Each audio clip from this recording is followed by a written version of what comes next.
All right, this is day 31, and this is the beginning of the very last packet of notes, and we're just going to be talking about another type of testing procedure to do, and it's called the chi-square tests. That's read chi, okay, like in K. Oops, my pen isn't working. So, I don't know how you, chi is how you say that. Square, and the math symbols that we use for a chi-square test. This is the Greek letter chi and squared. So that's the type of testing we're going to do. There are actually 3 types of chi-squared tests. We're going to talk about what's called a goodness of fit test today. Univariate categorical data is what we're talking about today. Categorical data is where we do it's not numerical. It's things like eye color, hair color, color of M&Ms, classes you like, sports you play, anything where the answers are not numbers. You can have answers that are numbers and still be categorical, like zip code. That's a categorical variable. That's the type of data we're going to be working with here in chapters 26 and 27. We've got a couple other topics to talk about before the end of the year, one of which is testing for slope for linear regression. So we're going to go back and review things from chapters 7, 8, 9, and 10 and review some of those things as well, linear regression, writing equations, and being able to do a test actually to see if our equation is good. And finally, we'll talk about regression that would deal with logarithms or exponential regression as well. So today we're going to be talking about chi-squared tests for goodness of fit. So in chapters 19 and 22, we've been doing inference for categorical or count data, but only for variables with 2 categories, success or failure. In this section, we'll be considering univariate categorical variables with 2 or more categories, such as ethnic group or college major, things where you can have more than just 2 categories. In 19 through 22, we had only 2 things that could happen. It was either success or failure. So here's our example. According to the makers of M&Ms, the distribution of a bag of colors in a bag of regular M&Ms is 24% blue, 20% orange, 16% green, 14% yellow, 13% red, and 13% brown. And M&Ms actually does research to see what color combination is most pleasing to the eye. And this sometimes changes, and this you can usually get this information directly from the M&M's website or if you contact them. So this is like our these are our hypothesized values. These are like the true values here. So what we're going to do is we are going to see if indeed our bags of M&Ms do have this distribution of colors. So we take a random sample of 50 M&Ms, which I have already done, and record the observed counts in the table below. Does the data indicate that the distribution of colors is significantly different from the company's claim? So based on these numbers I got when I had 50 M&Ms and there were 14 blue and 9 orange and 8 green, 6 yellow, 7 red, and 8 brown. And what we want to know is, does the data indicate that the distribution of colors is significantly different than the company's claim? So sample size is a very important consideration in the conditions. So sample size is something that we really need to talk about, and more specifically we need to talk about what we call the expected counts. Okay, we need to talk about what the expected counts would be in each of these categories, assuming that the company's claim is true. All right, so this is where we're going to write our null and alternative hypotheses. So our null hypothesis, and I want to leave a little room here because I'm going to actually add to this table I'm going to add to the table what we call the expected counts. And we'll calculate those things in a minute. And it's still out of 50. Okay, so the null hypothesis is that the counts, the observed counts, equal the company's claim.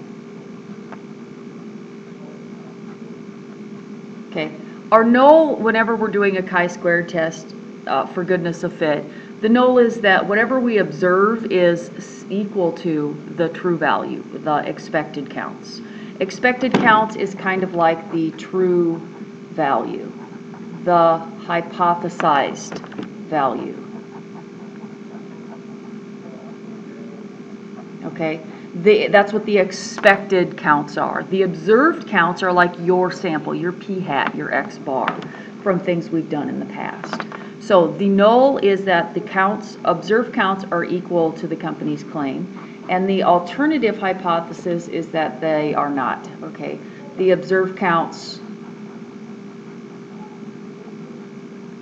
differ from the company's claim. Now, it's quite obvious right now that they do, that, well, not yet. I guess we better do the expected counts before we say it's obvious that they're different. So, how do I get the expected counts? And this is something very important that you know how to calculate. You know how to calculate the expected counts. So, if I know that the blues are supposed to have 24% and the oranges are supposed to be 20%, and the greens are supposed to be 16%, and the yellows are supposed to be 14%, and the red is supposed to be 13%, and the brown is supposed to also be 13%. How do I know what the expected counts are? It's very simple. To find the expected counts, you're just going to multiply the percent times the total in the sample. And you multiply a percent as a decimal. So to find the expected counts, basically you're going to take n times the percent as a decimal. Okay, so I'm going to take, for example, 50 times 0.24 will give me the number of blue. So 50 times 0.24, it gives me that there should be 12 blue. Okay, so I'm just going to go through and do that for all of these. So 0.2 times 50, 20%, that means 10 should be orange. 50 times 0.16, that's 8 should be green. 50 times 0.14, that means 7 should be yellow. 50 times 0.13, that means 6.5. Okay, so 6.5 red and 6.5 brown. And those should add up to 50, and they do. So it is actually, it seems obvious that, well, the observed counts are different from the expected counts, okay? So it seems that our alternative hypothesis would be the thing to go with. But we want to test to make sure. We want to see, well, how are these differences normal? Could they have happened just by the variation in the bags? And if I sampled more bags, would it get me closer to these values out of 50 if I just made my sample size bigger? So the question is not exactly just looking at it and saying, oh, they're different. It's more doing a test to find the probability that there is this much difference.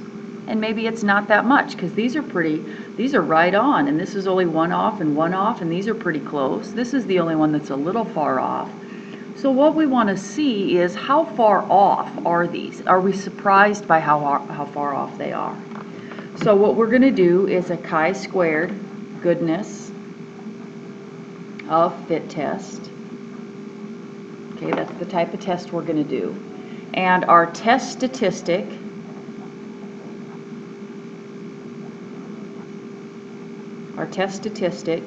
is this calculation, this formula right here that I'm going to give you. And the chi-square statistic, just like when we did a z-test, our test statistic was z. When we did a t-test, our test statistic was t. When we do a chi-squared test, our test statistic is chi-squared.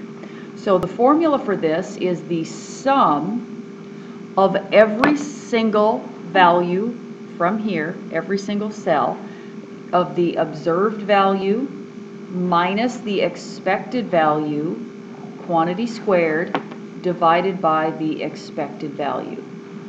So what we're actually going to calculate here is observed minus expected. For every category, we have to do one of these.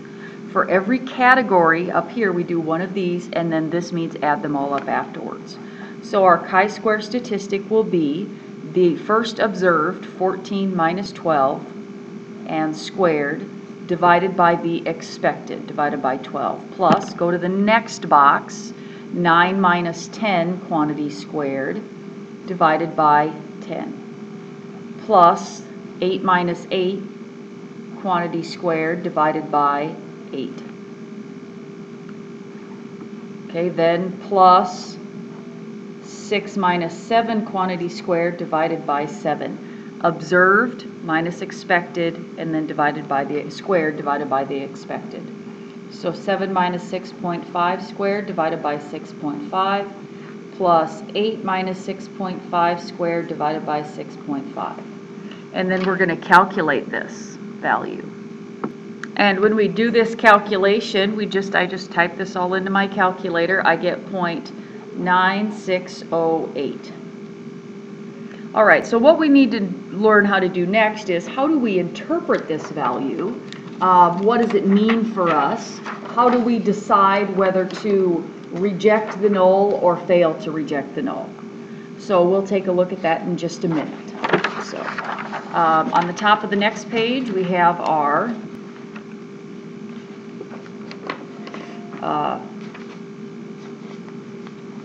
formula again, written out in words. And it says the chi-square statistic measures the total relative differences between the observed and expected counts. How far away on average are they? This is a lot, very well. It's similar to a standard deviation formula, except we don't square root it. Therefore, as chi-squared gets bigger, we have more evidence that the observed distribution differs from the expected or hypothesized distribution. So we're not going to go through and do a simulation. We could. I'll just do one sample of a simulation to see how likely it is to get a chi-squared value as large or larger than the observed chi-squared. Assuming the null hypothesis is true, we can conduct a simulation. And this is the p-value. This is the meaning of the p-value in the case of a chi-squared distribution. How likely is it to get a chi-squared value as large or larger than the observed chi-squared, assuming the null is true, in other words, that the counts are as the company claims. So we are going to use the number 1 through 100 to represent the color of the M&Ms and generate 50 numbers to represent the M&Ms. And the reason we do it this way is since they are in percents, like 1 through 24 would represent blue because 24% are blue. And then 20% were orange, so we let the next 20 digits represent orange. So what I'm going to do is I'm going to go math over to PRB. I'm going to generate random integers from 1 to 100, and I want 50 of them, and I'm going to tell it to store those numbers in list 1. Enter, and then it's going to do that. So if I go to stat edit and I look at list 1, oh, I don't have a list 1, so I better go back and do that again. Math PRB, so I better go back to the home screen. So math PRB, random integer 1 comma 100, whoops, I messed that up.